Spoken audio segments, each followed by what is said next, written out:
नमस्कार मित्रांनो, आपल्या सर्वांची चॅनलवर स्वागत आहे। आज आपण एका अनोख्या आणि प्रेरणादायक आर्थिक विषयावर चर्चा करणार आहोत, ज्यामुळे तुमच्या आयुष्यात नक्कीच आर्थिक सकारात्मक बदल घडू शकतात। सुरुवात करूया आजच्या महत्त्वाच्या विषयाला। मित्रांनो, तुम्ही पैसे कमावण्यावर मेहनत करत आहात, पण पैसे गुंतवण्याचा योग्य निर्णय घेताय का? चुकीच्या गुंतवणुकीचे निर्णय आपल्याला आर्थिक संकटात टाकू शकतात, तर योग्य गुंतवणूक तुम्हाला धनवृद्धीकडे नेऊ शकते। मी कशात पैसे गुंतवू या प्रश्नाचे उत्तर मिळवण्यासाठी आणि तुमच्या आर्थिक ध्येयांकडे ठामपणे वाटचाल करण्यासाठी सिक्रेट ऑफ ॲसेट अलोकेशन हा व्हिडिओ खास तुमच्यासाठी। या व्हिडिओमध्ये आपण जाणून घेणार आहोत गुंतवणूक करण्यापूर्वीची महत्त्वाची पावले, ॲसेट अलोकेशन म्हणजे काय आणि त्याचे फायदे, पोर्टफोलिओला विविधतेमुळे मिळणारे संरक्षण आणि गुंतवणुकीच्या विविध पर्यायांचे फायदे व तोटे। तर तयार रहा एका अशा प्रवासासाठी जो तुमचं आर्थिक भवितव्य अधिक समृद्ध आणि सुरक्षित बनवेल। चला सुरुवात करूया। मित्रांनो, आपण जर चॅनलवर नवीन असाल तर चॅनलला सबस्क्राईब करायला विसरू नका। सुरुवात करूया आजच्या महत्त्वाच्या विषयाला। ॲसेट अलोकेशन म्हणजे गुंतवणुकीच्या कोणत्या प्रकाराची निवड करावी आणि कोणत्या प्रकारात किती पैसे गुंतवावेत याचे तंत्र। गुंतवणुकीवर स्थिर परतावा मिळवण्याकरता सर्वात महत्त्वाचे असते ते तुमचे ॲसेट अलोकेशन। गुंतवणूक प्रकारांची निवड कशी करायची हा प्रश्न तुम्हाला नेहमीच पडत असेल, तर ते आपण जाणून घेऊया। तुमची आर्थिक उद्दिष्टे, कालावधी, जोखीम क्षमता आणि परताव्याची अपेक्षा या सर्वांचा विचार करून हे निवड काळजीपूर्वक करायला पाहिजे। असे दिसून आले आहे की ॲसेट अलोकेशनमध्ये जसे प्रकार असतील त्याप्रमाणे गुंतवणुकीवर किती परतावा मिळेल हे ठरते। गुंतवणुकीचे प्रकार निवडून तुम्ही त्यांचा एक पोर्टफोलिओ बनवायचा आहे आणि त्या संपूर्ण पोर्टफोलिओवरच्या परताव्याकडे लक्ष ठेवायचे आहे। जसे की सर्जेराव फक्त द्राक्षे किंवा बटाटे विकून किती उत्पन्न मिळावे हे बघत नाहीत, तर त्या बरोबरीने लावलेली इतर पिके जसे की ऊस, मसाले इत्यादी असा सर्वातून एकत्रित मिळणाऱ्या उत्पन्नाला महत्त्व देतात। आता पाहूया विविधतेचे महत्त्व काय आहे। तर मित्रांनो, पिकांची निवड करतानाच तुम्हाला पाहिलेलं आहे आपण की त्यामध्ये वेगळेपणा असेल, ज्यामुळे सातत्याने उत्पन्न मिळत राहील। वेगळेपणा म्हणजे त्यासाठी लागणारे हवामान, पाणी, जमीन आणि बाजार या घटकांची गरज वेगळी वेगळी असेल। तर याचा अर्थ असा की प्रत्येक प्रकाराची गरज वेगळी असल्याने एखाद्या प्रकारात जसे नुकसान झाले तरी इतर प्रकार त्याची भरपाई करू शकतात, बरोबर।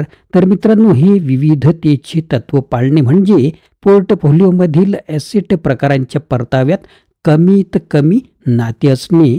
महत्त्वाची गोष्ट म्हणजे पूर्ण पोर्टफोलिओच्या एकत्रित परताव्याचा विचार करायचा असतो, म्हणून सर्वच गुंतवणूक प्रकार एका वेळी फायद्यात असले पाहिजे असे नाही। विविधतेमुळे अनिश्चित बाजारात सुद्धा पूर्ण पोर्टफोलिओमधून अपेक्षित परतावा मिळू शकेल। ॲसेट अलोकेशनमुळे गुंतवणूक प्रकारांची विविधता वाढते, म्हणजेच डायव्हर्सिफाईड इन्व्हेस्टमेंट होते। त्यामुळे पोर्टफोलिओच्या परताव्याची चंचलता म्हणजेच व्होलॅटिलिटी कमी होते व स्थैर्य वाढते। आता आपण एकूण गुंतवणूक प्रकार म्हणजे ॲसेट क्लासेस कोणते आहेत ते बघूया। तर आता आपण पुढील मुद्दे महत्त्वाचे आहेत ते काळजीपूर्वक ऐका। गुंतवणुकीचे प्रकार म्हणजेच ॲसेट क्लास कोणते असतात, तर निश्चित उत्पन्न देणारी मुदत ठेवी म्हणजेच डेट प्रकार, दुसरा समभाग शेअर्स म्हणजे इक्विटी प्रकार, तिसरा स्थावर मालमत्ता जसे की रिअल इस्टेट आणि चौथं सोने किंवा चांदी। तर मित्रांनो, याशिवाय काही जण पुराण वस्तू, घोडे, दुर्मिळ वस्तू, पेंटिंग्स या प्रकारात सुद्धा गुंतवणूक करतात। पोर्टफोलिओमधून मिळणारा परतावा आणि त्याची जोखीम याचे सूत्र मार्कोविट्स या नोबेल पारितोषिक सन्मानित अर्थशास्त्रज्ञांनी मांडले आहे। त्याचे काय मत आहे ते आता पाहून घेऊ। पोर्टफोलिओवरचा एकूण परतावा म्हणजे त्यातील प्रत्येक ॲसेट प्रकाराच्या परताव्याचा आणि त्या प्रकाराचे एकूण पोर्टफोलिओमध्ये जे प्रमाण आहे त्याच्या गुणाकाराची बेरीज. दुसरा मुद्दा, ॲसेट प्रकारांचे प्रमाण म्हणजेच वेटेज, त्यांची प्रत्येकाची जोखीम म्हणजेच स्टँडर्ड डेव्हिएशन आणि त्यांच्या परताव्यांचा परस्पर संबंध म्हणजेच कोरिलेशन ऑफ रिटर्न्स यांच्या गणिती सूत्रातल्या एकत्रीकरणाने पोर्टफोलिओची जोखीम ठरवता येते.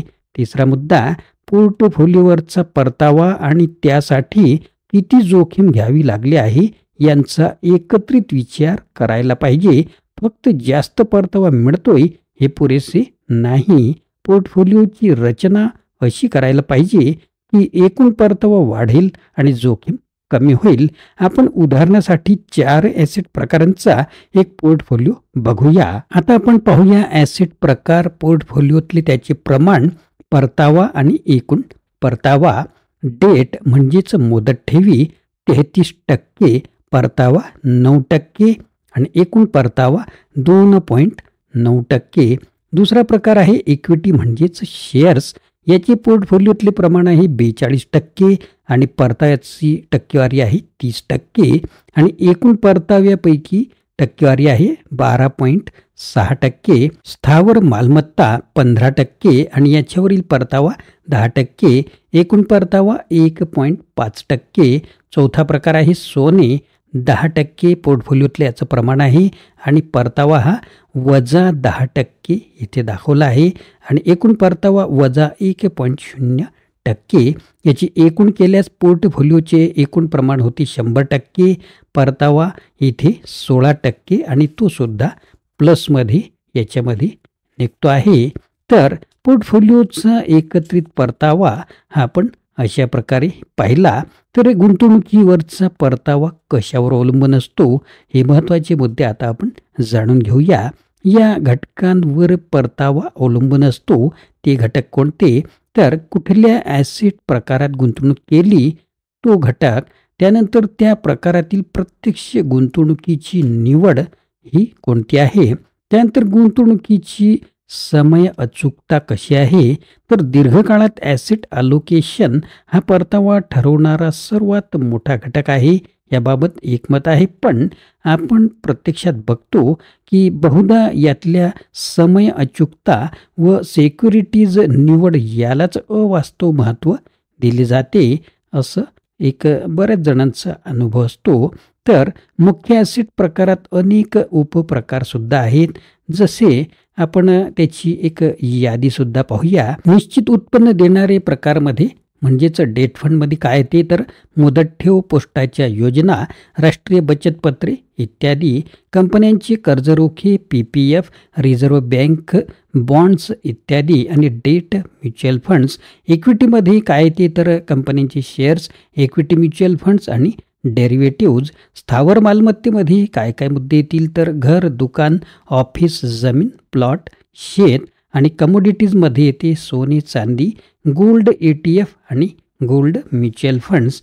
तर अशा प्रकारे यातल्या प्रत्येक प्रकाराचा परतावा आणि जोखीमही वेगळीवेगळी असते. तर यापैकी तुम्ही कशात आणि किती पैसे गुंतवायचे ते तुमच्या उद्दिष्टपूर्तीसाठी किती अवसर देऊ शकते आणि किती जोखीम घेऊ शकता यावर अवलंबून असते. आपल्या सोयीसाठी आज आपण फक्त डेट आणि इक्विटी या 2च ॲसेट प्रकारांचा विचार करू. या 2 प्रकारांमध्ये तुम्ही किती प्रमाणात गुंतवणूक कराल, म्हणजेच तुमचे ॲसेट अलोकेशन कसे निश्चित करण्याकरता या प्रकारांची वैशिष्ट्ये लक्षात घ्यायची. तर यावरून मला असे दिसते की आमची जी अल्पकालीन म्हणजेच 3 वर्षापर्यंत उद्दिष्ट आहेत ती साध्य करण्यासाठी आम्हाला डेट म्हणजे ठेव या प्रकारातील गुंतवणूक योग्य आहे. कारण त्यामध्ये जोखीम नाही, म्हणून वेळेवर रक्कम मिळेल आणि आमची जी मध्यम म्हणजे 4 ते 10 वर्ष आणि दीर्घकालीन म्हणजे 10 वर्षाहून अधिक जी काही उद्दिष्टे आहेत त्याकरता इक्विटी योग्य आहे. तर मित्रांनो, अशा प्रकारे तुमच्या आर्थिक यशासाठी योग्य ॲसेट अलोकेशन आणि शास्त्रशुद्ध गुंतवणूक निर्णय घेणे अत्यंत महत्त्वाचे आहे. या व्हिडिओमधील माहितीच्या आधारे तुम्ही तुमच्या आर्थिक उद्दिष्टांच्या दिशेने ठाम पावले टाकू शकता. लक्षात ठेवा, गुंतवणूक ही फक्त पैसे वाढवण्याचा मार्ग नाही, तर ती तुमचं आर्थिक स्वातंत्र्य साध्य करण्याचा आधार आहे. आता वेळ आहे तुमचा पोर्टफोलिओ तयार करण्याची आणि विविधतेचा आधार घेऊन तुमचं आर्थिक भवितव्य सुरक्षित करण्याची. मित्रांनो, यासाठीच आम्ही तुमच्यासाठी वेगवेगळ्या प्रकारची कोर्सेस डिझाईन केले आहेत, जी शेअर मार्केटशी संबंधित आहे. तर तुम्हाला बेसिक कोर्स हा मोफत आहे आणि बाकीचे कोर्सेससुद्धा जे आहेत त्याची माहिती डिस्क्रिप्शन बॉक्समध्ये दिलेली आहे. तुम्हाला स्क्रीनवर सुद्धा काही मुद्दे दिसतील, त्यानुसार तुम्ही संपर्क करू शकता. तर विचारपूर्वक निर्णय घ्या, तुमच्या जोखीम क्षमतेचा अंदाज घ्या आणि आर्थिक यशाच्या दिशेने पुढे जा. तुम्ही पुढील व्हिडिओत आपण गुंतवणुकीची आणखी काही गोपितं उलगडणार आहोत. तोपर्यंत विचार करा, योजना करा आणि स्मार्ट गुंतवणूक करा. तुमचा प्रवास यशस्वी हो. पुन्हा भेटूया एका नवीन आणि महत्त्वाच्या विषयासह. मित्रांनो, आशा आहे की तुम्हाला हा व्हिडिओ आवडला असेल. कृपया लाईक करा, शेअर करा आणि तुमच्या मित्रांसोबतही हा व्हिडिओ शेअर करा. चॅनलला सबस्क्राईब करा आणि आमच्यासोबत या शिक्षणाच्या प्रवासात सामील व्हा. पुन्हा भेटूया अशाच प्रकारच्या आगळ्या वेगळ्या व्हिडिओमध्ये. धन्यवाद.